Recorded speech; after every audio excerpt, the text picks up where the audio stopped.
Pero le voy a preguntar más precisiones a Diego Giacomini, que es economista, es amigo de la casa. Diego, querido, ¿cómo te va? ¿Qué tal, Rolando? ¿Cómo andás? Bien, ¿qué ves que cambió? No, mirá, lo importante es lo que tiene que cambiar. ¿Por qué? A ver, el plan económico de Javier, la política y la economía no van por los mismos rieles inexorablemente. ¿Ok?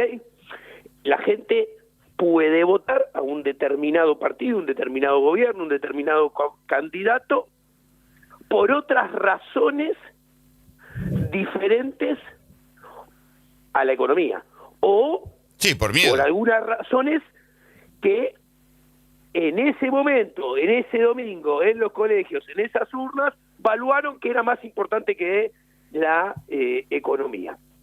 El gobierno de Javier Milei llegó a las elecciones con un problema de plan económico. Su plan económico es dinámicamente inconsistente, lo digo siempre, lo explico, en lo cambiario, en lo monetario y también en lo fiscal. Prueba de esto son dos cosas.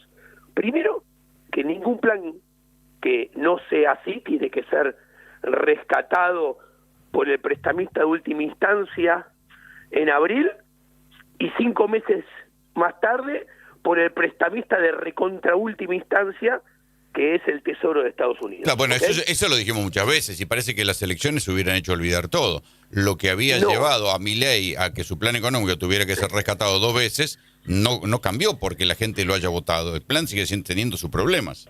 Exactamente. El plan sigue teniendo los problemas, lo dije al principio, el plan tiene que ser cambiado. El resultado electoral es un termómetro que le da una inyección de reputación y credibilidad mayor que la que tenía antes de las elecciones para justamente hacer esos cambios y procurar que esos cambios tengan chance de ir bien en la película de corto y mediano plazo. Es una oportunidad que se puede aprovechar o es una oportunidad que se puede dilapidar. ¿Qué quiero decir? Los cambios que hay que hacer siguen siendo lo mismo que antes. O sea, hay que cambiar el régimen cambiario. La prueba es que el tipo de cambio iba hacia un lugar de equilibrio que no sé dónde está, pero es más alto que el actual. La política monetaria tiene que ser totalmente, dejar de ser totalmente dependiente del Poder Ejecutivo y totalmente discrecional. Tiene que pasar a haber un Banco Central independiente que actúe bajo reglas. ¿Para qué? Para tener alguna chance, alguna oportunidad, que la política cambiaria nueva sea exitosa, que la política monetaria nueva sea exitosa y podamos dejar de tener problemas con el tipo de cambio y que la inflación vuelva a bajar, porque la inflación se aceleró, aún conteniendo el dólar artificialmente. Entonces, resumiendo, si a Milei le iba mal en las elecciones, iba a tener muchísima menos reputación, muchísima menos credibilidad y los cambios que debía hacer, lo más probable es que fracasaran rotundamente. Ahora tiene la oportunidad de hacer cambios económicos que, como le fue bien, tiene más probabilidad que tengan alguna chance de ser exitosos y terminar. Claro, pero bien. pueden hacer la lectura inversa, es decir, si hasta acá no fue bien, ¿por qué lo vamos a cambiar? Bueno, ese es el gran riesgo, más conociendo el paño. Si te decían, O sea, no voy a vos lo que estás diciendo entre líneas cuando decís conoces el paño es conociendo al personaje presidencial que su bilardismo, digamos, de decir, bueno, equipo que gana no se toca. Exactamente, o sea, si te decía que no iba a cambiar nada yéndole mal, imagínate habiéndole ido como nunca imaginó que le iba a ir. Está bien, pero suponete que ahora tiene respaldo para tomar algunas medidas que podían poner en peligro el triunfo electoral. ¿Cuáles serían esas medidas? Que vos crees que son más o menos de sentido común. A ver, yo creo que el problema, el plan económico, ¿dónde se manifiesta?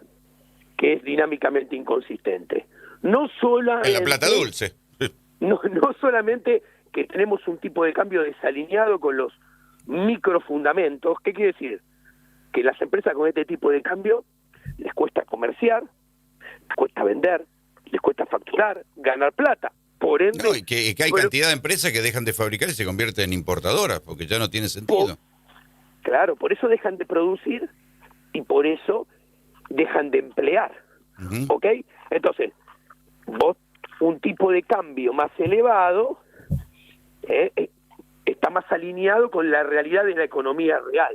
Entonces, ¿qué pasa ahora?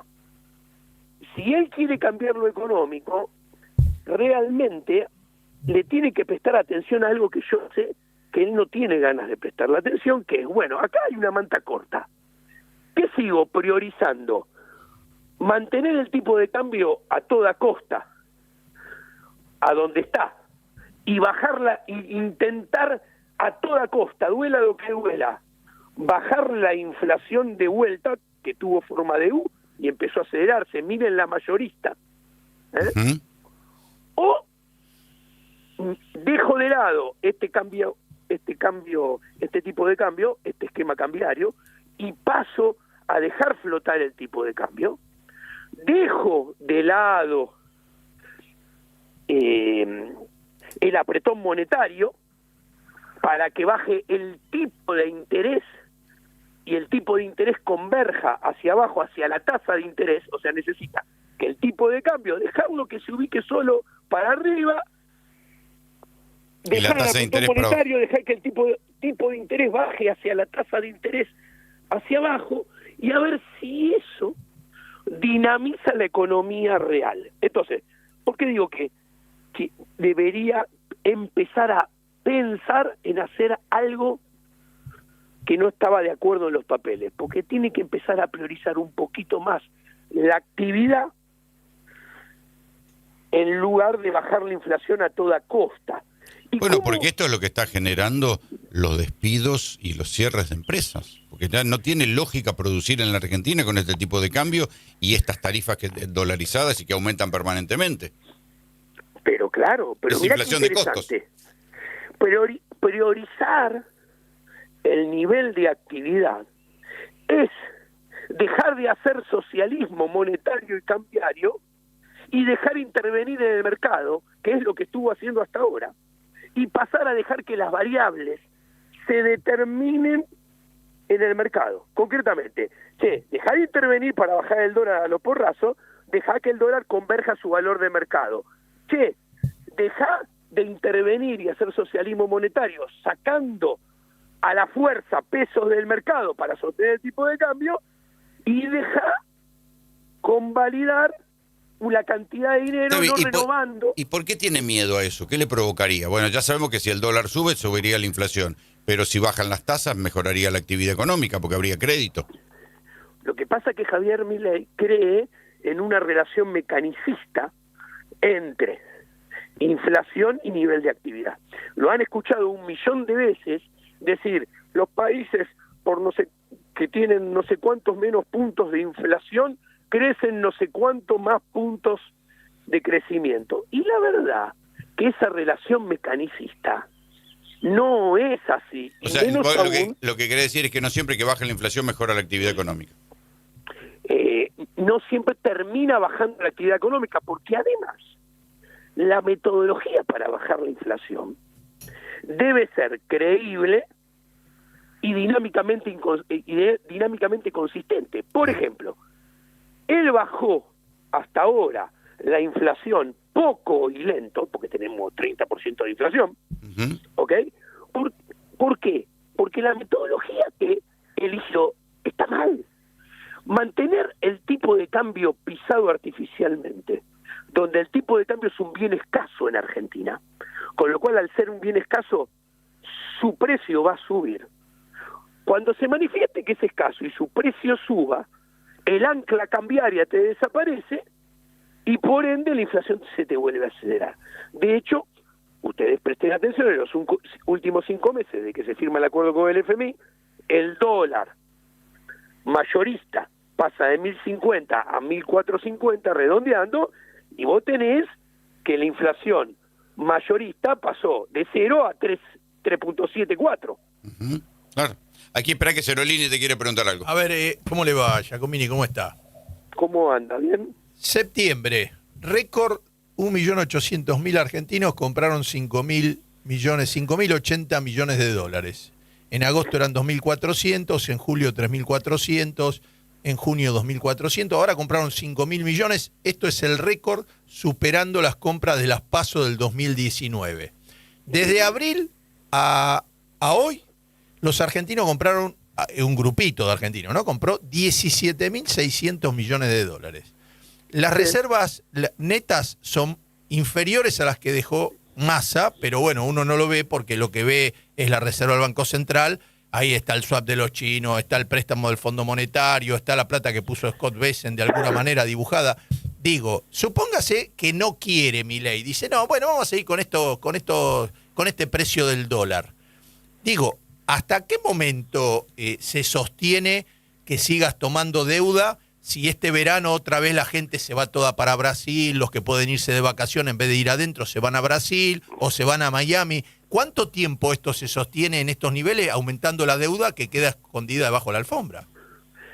Mira, tu pregunta es atinada y los números que dijiste no tienen incluido el dólar tarjeta. Claro, sí, por ejemplo, este mes pasa de 5.000. Sí, de 5.000 pasaría a 6.700, 6.600. Vos cuando le sumás el dólar tarjeta, en resumidas cuentas, desde que se abrió el cepo, mes completo, mayo, junio, julio, agosto, septiembre, vos tenés que en promedio, para atesoramiento, se demandan 4.000 millones mensuales y por dólar tarjeta 1.000 millones mensuales, redondeando, con lo cual tenés 5.000 millones. Cuando vos, eso, a ver, el rey de los mandriles, Javier Milei, decía que el precio de equilibrio del dólar era casi un tercio de este. Claro. O sea, decía que era 600 y estamos 1.500. Listo.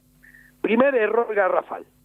Segundo error garrafal es no visualizar que, como expliqué antes, los microfundamentos de las empresas muestran que el tipo de cambio debe ser más elevado y al mismo tiempo los fundamentos del mercado cambiario también muestran que el tipo de cambio debe ser más elevado. ¿Por qué?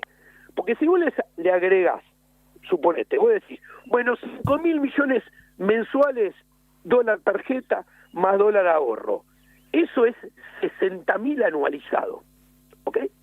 60.000 es insostenible para la Argentina. Escúchame, está bien anualizarlo porque para Javier Milei y para el Toto Caputo, este tipo de cambio ellos se sienten cómodos, claro, no operan en la economía real, y dicen que es de equilibrio. Si se sienten cómodos, dicen que es de equilibrio. Con lo cual está muy bien anualizarlo. Vino para quedarse, por ejemplo, un año. Las exportaciones son 83.000. Si vos tenés 83.000 y tenés 60.000 de demanda ahorro anualizada, sí, y no toma las importaciones, y las importaciones son otras 60.000, 65.000, claramente vos tenés un exceso de demanda de dólares, porque el único proveedor genuino son las exportaciones. Después puede haber 5.000 millones que las empresas emiten obligaciones negociables. Y inversiones que no han llegado. Inversiones que no han llegado. Es más, te puedo decir que dicen, no, porque las exportaciones el año que viene van a ser 7.000, 9.000 millones más. Les cuento, esos 7.000, 9.000 millones más que pueden ser las exportaciones, porque la cosecha gruesa por ahora viene muy bien, junto con la energía, se la lleva todo el sector público. ¿Por qué? Porque el sector público tiene que pagar 9.000 millones de intereses de deuda que este año no compró, que el año que viene los va a tener que comprar, con lo cual se lo lleva el sector público intereses, porque supuestamente la amortización de capital se paga con el SOR de Estados Unidos, con lo cual la ecuación del sector privado sigue igual. Bueno, esa ecuación, tanto por el lado de la economía real de los microfundamentos, como por el lado de la economía monetaria del mercado cambiario, el exceso de demanda, se corrige vía precio. Vía precio o vía cantidades, o una mezcla de dos cosas. Traducción, o sube el tipo de cambio, donde este desequilibrio tiende a desaparecer, o sube un poco el tipo de cambio y te le vuelven a poner el cepo, las dos cosas.